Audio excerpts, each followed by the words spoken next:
Nous avons le véhicule. Tony Cog, en direction nord, il vient juste de monter. En regardant ses relevés bancaires, il semble qu'elle ait appelé votre entreprise pour obtenir de l'aide. Quand ils ont essayé d'utiliser la carte, elle a été refusée à chaque fois. Pouvez-vous me dire si c'était cette personne? Est-ce que tu as tué Sonia?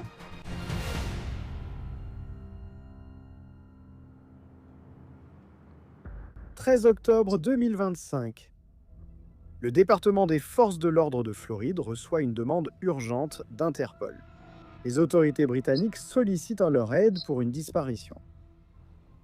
Il y a 3 jours, le 10 octobre, la créatrice de contenu de 32 ans, Sonia Exelby, a quitté son domicile à Portsmouth, en Angleterre, et a pris l'avion pour Gainesville, en Floride. Elle devait rentrer aujourd'hui, mais les registres de la compagnie aérienne indiquent que Sonia a manqué son vol. Des proches inquiets signalent qu'elle ne répond ni aux messages, ni aux appels téléphoniques. Il y a une autre raison pour laquelle la disparition de Sonia est alarmante. Elle a des antécédents de graves problèmes de santé mentale. Après une tentative de suicide en 2024, elle a reçu un traitement. Cependant, des preuves trouvées sur l'ordinateur de Sonia indiquent que ses pulsions sombres sont revenues. Elle fréquente des sites pour adultes et partage des fantasmes sexuels violents et suicidaires dans leurs forums de discussion. Sur la base de ces preuves, les autorités craignent que Sonia, en raison de sa santé fragile, ait pu tomber sous l'emprise de quelqu'un rencontré en ligne. C'est désormais une course contre la montre pour la retrouver avant qu'il ne soit trop tard.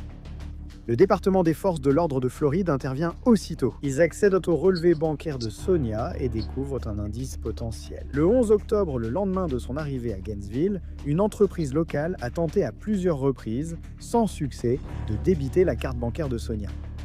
Cette entreprise, Solverwolf Roadside Assistance, appartient à Dwayne Hall, âgé de 53 ans. Le lendemain, un enquêteur prend contact avec Dwayne. Bonjour, Dwayne Solver de l'assistance routière. Comment puis-je vous aider? Bonjour, je m'appelle Calvin Lee. Je suis agent spécial au département des forces de l'ordre de Floride, dans la région de Gainesville. Et ici, nous avons reçu une demande étrange. Nous aidons donc la police du Royaume-Uni dans une affaire de personnes disparues. En examinant ses relevés bancaires, il semble qu'elle ait contacté votre entreprise pour obtenir de l'aide il y a probablement 2 ou 3 jours et le paiement a été refusé. Elle s'appellerait Sonia Exelby. Est-ce que ça vous dit quelque chose? Oui et non. D'accord. En gros, elle a été signalée disparue et suicidaire, donc on essaye de la retrouver. Et on sait qu'il y a 3 jours, elle a atterri à l'aéroport de Gainesville et a pris une voiture de location. Et elle se dirigeait vers le sud. Donc, comme je l'ai dit, d'après les relevés bancaires, il apparaît que il y a eu un paiement refusé de votre entreprise. Donc, on suppose qu'elle avait besoin d'aide. Oui, elle est tombée en panne, elle devait changer un pneu D'accord. et elle demandait qu'on la conduise jusqu'à destination, mais les paiements des clients ne couvrent pas ça. D'accord. Donc elle l'a fait. Donc, vous avez bien changé le pneu et le paiement a été refusé, ou alors le paiement est passé et nous ne sommes jamais venus. Oh, d'accord. A-t-elle dit où elle voulait aller, sa destination finale? Elle ne l'a pas dit, d'accord. Elle restait très secrète sur tout ça. D'accord. A-t-elle jamais donné son nom? Est-ce que ce nom était Sonia ou Sonia Exelby? Est-ce le nom qu'elle a donné? D'accord. Oui, Vous souvenez-vous exactement où elle a dit qu'elle était? Par exemple, où ses véhicules ont brûlé? pas exactement, d'accord. Quelque part vers Reddick. De toute façon, c'était en dehors de notre zone de service. Reddick. Ouais. Après avoir parlé avec Dwayne, les détectives vérifient que Sonia a réservé un Airbnb à Reddick, une petite ville située à 40 km au sud de Gainesville. Le 15 octobre, les enquêteurs se rendent à l'Airbnb. Lorsqu'ils arrivent, Sonia n'est pas là. Aucune trace non plus de ses effets personnels. Pourtant, d'après la nourriture jetée et les déchets à l'intérieur de la résidence, il est clair pour les enquêteurs que quelqu'un est passé par là. Dans la chambre, la police fait une découverte troublante. Il semble y avoir du sang sur une couette. Les enquêteurs trouvent aussi des cheveux humains dans la poubelle. Les cheveux sont longs et bruns, tout comme ceux de Sonia. Et mec, mademoiselle Caroline vient d'arriver avec un des chiens cadavériques. Le lendemain, les autorités font venir un chien pour inspecter la propriété. Je ne vois pas vraiment grand-chose. Le chien ne donne aucun signal. Si Sonia Ismore, son corps n'est pas ici. Alors que les enquêteurs continuent de fouiller les ordures, ils retrouvent plusieurs tickets de caisse froissés. Les tickets sont datés du 10 octobre, le même jour où Sonia a pris l'avion pour Gainesville. La liste des achats comprend une pelle, une corde et un produit de nettoyage pour arme à feu. Encore plus suspect, les tickets portent les horaires de 17h, 47 et 17h54. C'est à peu près à la même heure que le vol de Sonia en provenance d'Angleterre a atterri à l'aéroport, ce qui signifie qu'elle n'a pas pu faire ses achats elle-même.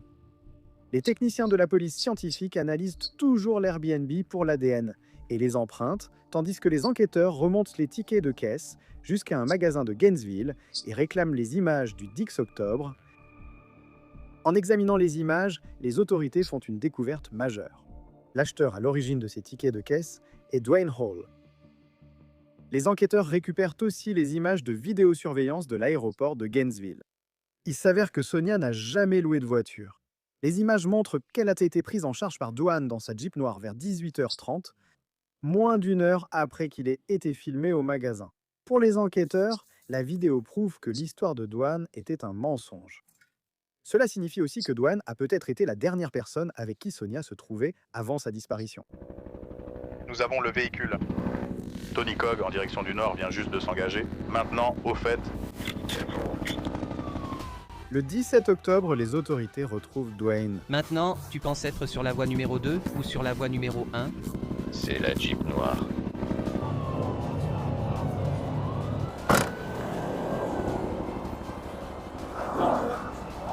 Quand la police l'arrête, il découvre qu'il n'est pas seul. La femme de Dwayne l'accompagne en voiture. Désolé, chérie. Il explique qu'elle a récemment subi une greffe des 2 poumons et qu'ils se rendent à un rendez-vous chez le médecin. Je suis inquiet moi aussi, mais hé, Écoute, ne t'inquiète pas pour elle. On ne la dérangera pas. On va trouver une solution, d'accord? La police arrête Dwayne et le transporte au poste de police le plus proche pour l'interroger. Regarde, là à droite, ce canapé est là-haut. Oui, juste là, juste là. Sa femme est placée dans un autre véhicule et escortée jusqu'à son rendez-vous. Les autorités placent la Jeep de Dwayne à la fourrière pour analyse médico-légale. Dans le véhicule, les détectives trouvent son téléphone portable. Monsieur Hall. Je m'appelle Rebecca. Pass. D'accord. Bonjour monsieur. Hall, bonjour. Lorsque les enquêteurs interrogent Dwayne, il avoue qu'il a bien récupéré une femme à l'aéroport le 10 octobre. Il dit qu'un client riche, un homme du nom de Harold, l'a engagé pour le faire. Il m'a appelé. Je travaillais à Gainesville en poste de 6 heures. Il m'a appelé et m'a dit « J'ai besoin que tu ailles chercher quelqu'un à l'aéroport de Gainesville. » D'accord. J'ai récupéré quelqu'un à l'aéroport de Gainesville, une femme. J'ai essayé de discuter un peu avec elle. Elle m'a dit, et je paraphrase à peine, « Tais-toi, je ne parle pas aux domestiques. » D'accord. C'est ce que cette personne a dit. D'accord. Tais-toi, je ne parle pas au personnel. D'accord. Donc, vous décrivez la personne que vous avez récupérée à l'aéroport et j'ai une photo. Oui. Et j'espère que vous pourrez peut-être me dire si c'était bien cette personne. C'est bien cette personne. D'accord. Je n'ai pas besoin de mes lunettes. Tu n'as même pas besoin de tes lunettes.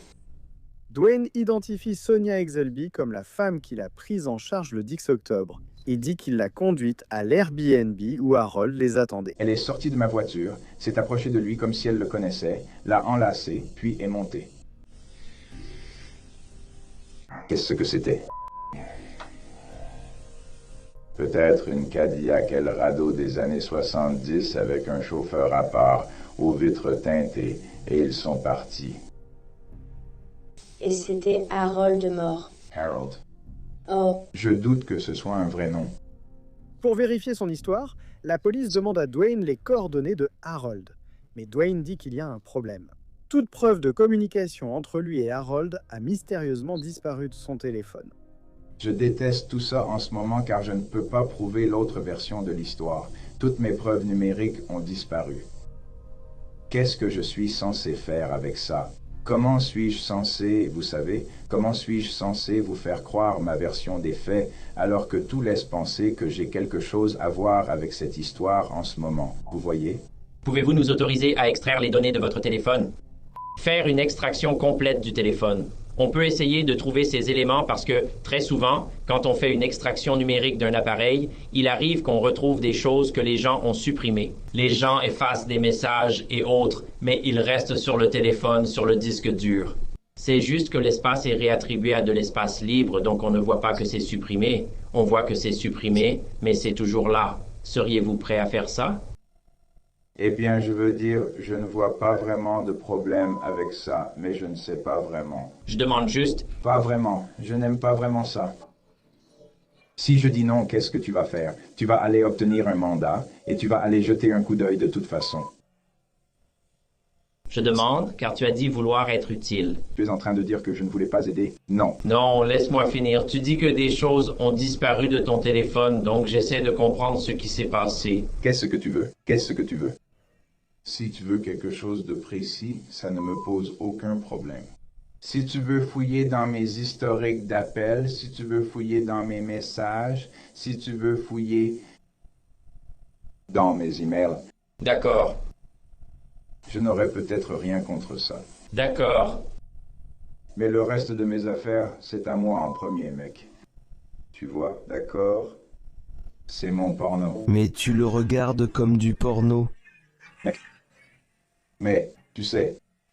Attends. Faut que je te demande. Est-ce que c'est du porno que t'as fait ou c'est juste du porno que tu regardes? Ce n'est vraiment pas quelque chose que tu veux voir.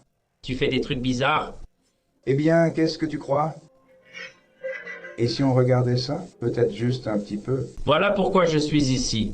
Tu crois que je pose la question pour rien? J'interviewe beaucoup de gens, donc rien ne peut me surprendre. Dwayne révèle qu'il a été banni de l'un de ses sites porno préférés. Le nom du site pour adultes est déjà familier aux enquêteurs. C'est l'un des sites que les autorités britanniques ont trouvé dans l'historique de navigation de Sonia. Et donc, qu'est-ce qui t'a valu d'être banni? Que ce soit juste ou non? Je ne sais pas. Donc... De quoi aimais-tu parler? Et tu ne vas pas me choquer parce que, comme je l'ai dit, j'ai déjà vu pas mal de choses.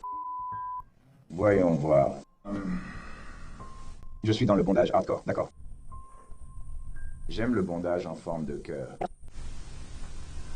Tu crois que c'est ça qui t'a fait bannir? Ce n'est pas la raison, ce n'est pas ça qui m'a banni. J'étais comme... Il n'y a aucun moyen que tu m'aies fait bannir. Je ne sais pas. Apparemment, quelqu'un s'est offensé par un commentaire de ma femme ou quelque chose du genre. Tu peux commenter des photos ou des publications ou avoir une conversation dans des fils de discussion ou peu importe. Pas des fils en direct, mais des fils de discussion ou quelque chose comme ça.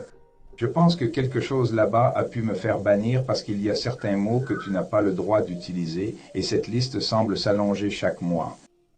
Comme je l'ai dit, je n'y suis pas allé depuis longtemps. Quels sont les mots? En gros, tout ce qui est violent. Tout ce qui est violent ou agressif, trop agressif. Comme des trucs du genre snuff? Entre des trucs du genre snuff, du viol et d'autres choses violentes comme ça. Donc, la raison pour laquelle j'ai cette discussion avec toi, c'est que notre personne disparue était aussi impliquée dans ce genre de fantasmes et de pensées violentes. Donc, si elle est venue ici avec l'intention de réaliser certains de ces fantasmes, comme le bondage ou des fantasmes sexuels violents, je ne parle pas forcément de viol, mais bien de fantasmes sexuels violents. Et puis, à la fin, elle veut mettre fin à ses jours. Si tu essayes de m'associer à ce genre de choses, je vais te dire tout de suite, depuis que ma femme a failli mourir, il n'y a qu'elle qui compte pour moi. Je n'ai aucun intérêt pour quoi que ce soit de ce genre avec une autre femme. Alors tu comprends que quand on la retrouvera, et on la retrouvera, que si tu l'as aidée et que tu ne nous dis pas la vérité à ce sujet maintenant, ça va vraiment te porter préjudice. Tu l'as retrouvée? Ce que je veux dire, c'est... Tu l'as retrouvée, alors, je veux dire, mais en même temps, comme je l'ai dit, je ne sais vraiment pas ce qui lui est arrivé. Je ne sais pas ce qui s'est passé. Je ne sais pas où ça s'est passé. Je ne sais rien du tout à ce sujet. Dwayne met fin à l'entretien et demande un avocat. Pendant qu'elle attend son rendez-vous médical, l'épouse de Dwayne parle avec les enquêteurs. Lorsqu'il lui demande où se trouvait son mari ce week-end, elle dit que Dwayne lui a raconté qu'un client fortuné l'avait engagé pour un travail de nuit. Donc, en gros, il ne vous a rien dit sur le week-end, ni sur le travail, ni quoi que ce soit d'autre, à part qu'il travaillait sur de très belles voitures. D'accord. De très belles voitures. D'accord. Et est-ce qu'il y a déjà eu du travail de nuit auparavant, à part celui-ci? C'était la première fois qu'il... Mais c'est joli. Ça ressemble à un compte assez important ou quelque chose comme ça, pour qu'ils aient hâte. D'accord. Est-ce qu'il s'est montré bizarre ces derniers jours depuis que tout cela est arrivé? Juste nerveux à cause de vous. Vraiment? Il a vraiment eu peur de vous. Genre, pourquoi ils agissent comme ça? Je veux dire, il reste à la maison, il jette un coup d'œil par la fenêtre et tout ça. Rien de tout ça. Il est juste curieux de savoir ce qui se passe avec la carte de crédit. Pourquoi il lui parle de la carte de crédit? Ouais. Pourquoi la police intervient-elle pour une carte refusée? Compris. Alors, est-ce qu'il a expliqué ce qui s'est passé ou quelque chose à propos de la carte de crédit? Non, juste que quelqu'un a essayé de payer pour l'un de ses services, quelqu'un a essayé de le contacter pour un dépannage ou quelque chose comme ça, et ils ont essayé de payer. N'étant pas passés par l'assurance, ils ont dû payer d'avance, mais la carte était systématiquement refusée. De retour au commissariat, les enquêteurs trouvent de nouvelles preuves explicites sur le téléphone portable de Dwayne. Une vidéo supprimée montrant Sonia, prise le 11 octobre à l'Airbnb. Dans la vidéo, Sonia apparaît décoiffée et bouleversée. Elle a des coupures et des ecchymoses visibles sur le visage et le corps. En arrière-plan, on entend Dwayne la narguer.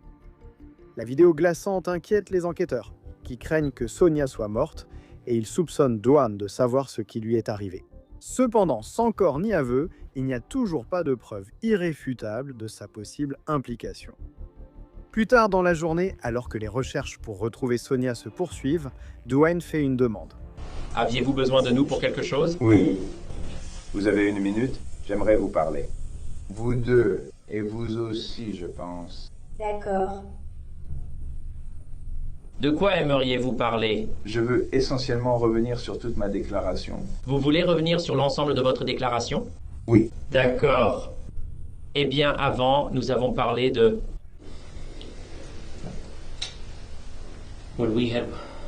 Quand nous avons terminé l'entretien, vous aviez mentionné vouloir un avocat, donc cela pose un dilemme pour nous. Je peux aller aussi loin que je l'ai fait la nuit dernière, mais je veux tout rétracter parce que je suis beaucoup de choses. Mais je ne supporte pas d'être un menteur. Je ne le supporte pas. D'accord. Donc, si vous voulez continuer à nous parler, je veux que ce soit parfaitement clair. Plus tôt, vous nous avez demandé un avocat, alors nous avons cessé de vous parler. Je comprends les conséquences. Je veux recommencer. Et je veux tout vous raconter depuis le début. Toute l'histoire depuis le début. Après que les enquêteurs lui ont relu ses droits, Dwayne semble prêt à passer aux aveux. J'ai rencontré Sonia et nous avons commencé à discuter. Et elle me parlait de toutes ses affaires et des choses comme ça. Alors j'ai commencé à la guider un peu. Et c'était probablement il y a environ 2 ans. Et je voulais améliorer sa vie. Je ne voulais pas qu'elle se suicide. Dwayne dit que, sous ce qu'il appelle son mentorat, la façon dont Sonia voyait la vie semblait s'améliorer. Jusqu'à l'année dernière. Elle ne voulait tout simplement plus être dérangée, en gros. C'est la seule façon dont je peux l'exprimer. Et je suis désolé, je vais tenir cette promesse. Qui ne voulait plus être dérangé? Elle, Sonia ne voulait plus être dérangée. Elle ne voulait plus être dérangée. Elle ne voulait plus être embêtée par... les contraintes de la condition humaine, pour ainsi dire. Elle voulait que ce soit fini. Elle voulait que tout soit terminé. Selon Dwayne, le désir de Sonia de mettre fin à sa vie a été le catalyseur de son voyage en Floride. Quand la planification a-t-elle commencé? Il y a environ 1 an. Nous avons eu quelques échecs parce que ma femme a eu plusieurs graves rechutes. Et enfin, ma femme est vraiment devenue... vraiment très malade. Je pensais qu'elle était vraiment très malade. Et c'est à ce moment-là qu'on a commencé à préparer ta version. C'était la version de qui? Désolé. La sienne. Enfin, on l'a inventée ensemble. Donc Harold et tout ça, cette chanson. Tout ça, c'était des conneries parce que c'est ce qu'elle voulait, ce qu'on a inventé. Oui. Après que lui et Sonia soient arrivés à l'Airbnb, Dwayne dit qu'il y a eu des contacts physiques. On s'est un peu amusé, c'est vrai. Quelquefois, mais je n'ai joui qu'une seule fois parce que ça ne me plaisait pas, je n'y arrivais pas. Je ne pouvais pas m'empêcher de penser que je trahissais ma femme à chaque fois que j'essayais, et je n'y arrivais pas. Peux-tu parler du sexe que tu as avec Sonia? Es-tu prête à en parler? On peut essayer. Elle a clairement fait comprendre qu'elle voulait quelque chose de vraiment brutal, agressif. Du sexe. D'accord. J'y étais. Parce que t'as parlé de personnes qui avaient de l'expérience dans ce domaine, que t'es très expérimenté avec ça. Avais-tu un mot d'arrêt? Elle a décidé qu'à cause de sa situation, elle ne voulait pas de mot d'arrêt. D'accord. Il n'y avait pas de mot d'arrêt. Est-ce qu'elle a déjà fait quelque chose pendant le temps que vous avez passé avec elle qui aurait pu laisser penser qu'elle avait peut-être changé d'avis? Non. En fait, elle s'est vraiment fâchée contre moi parce que j'ai abandonné. Je n'étais pas du tout intéressé et j'ai arrêté et je ne voulais pas. Je ne voulais pas coucher avec elle. Je ne voulais pas faire de jeu de bondage avec elle. Je voulais juste que ce soit fini. Elle s'est fâchée. Elle n'a pas fait ce qu'elle devait. Sonia, elle n'a pas fait ce qu'elle était censée faire. Qu'est-ce qu'elle était censée faire? Elle était censée apporter, elle n'était pas censée, elle était censée apporter de l'argent liquide. Elle n'était pas censée apporter de cartes, elle était censée apporter de l'argent liquide. Aide-moi à comprendre à quoi était censé servir l'argent liquide. Pour t'aider à rembourser le fisc, d'accord. Je dois presque 10 000 $ au fisc pour les 2 dernières années et elle s'est proposée de m'aider à rembourser ça et à alléger un peu mon stress financier parce qu'on a traversé une très mauvaise période. Avec ta femme qui était malade, donc ces cartes, t'as dit qu'elle était censée te payer en liquide, mais qu'elle n'avait pas apporté d'argent liquide, qu'elle avait des cartes. Et alors, comment ça s'est passé avec les cartes? Elle voulait quand même m'aider financièrement, alors elle m'a demandé de passer la même carte encore et encore parce qu'elle jurait qu'il y avait de l'argent dessus. Ce n'est pas un mensonge. As-tu tué Sonia? Je ne peux pas te dire ça. Dwayne insiste sur le fait qu'il ne peut pas divulguer plus de détails à cause d'une promesse qu'il a faite à Sonia. Tu penses que tu romprais ta promesse si tu nous révélais où elle est? Je ne peux pas. Je ne peux ni confirmer ni nier cela, mais je ne peux pas rompre ma promesse à ce sujet.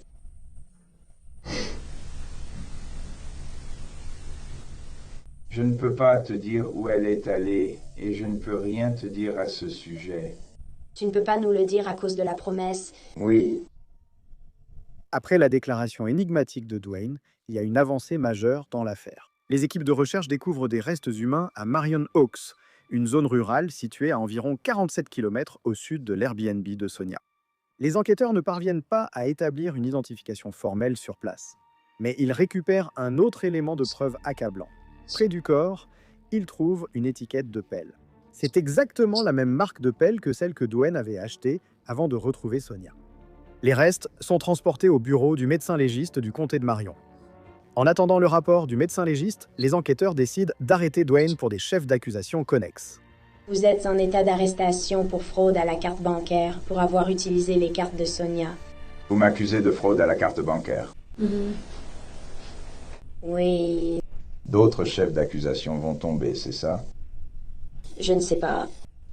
Je te dis maintenant que tu es accusé de fraude à la carte bancaire. D'accord. Tu t'attends à d'autres accusations? Tu t'attendais à autre chose? Oui. Mais on ne va pas en parler.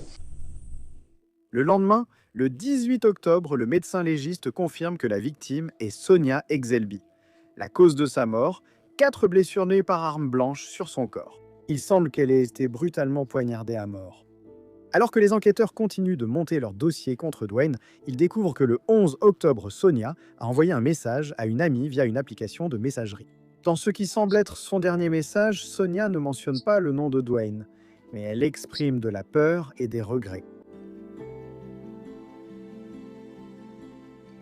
9 jours plus tard, le 27 octobre, Dwayne appelle sa femme depuis la prison.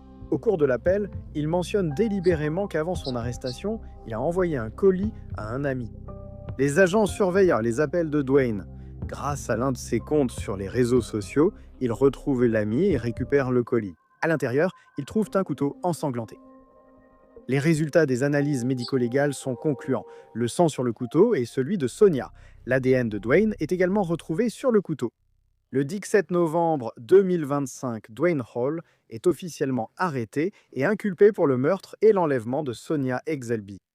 Dwayne plaide non coupable et un juge ordonne qu'il reste en détention jusqu'à son procès.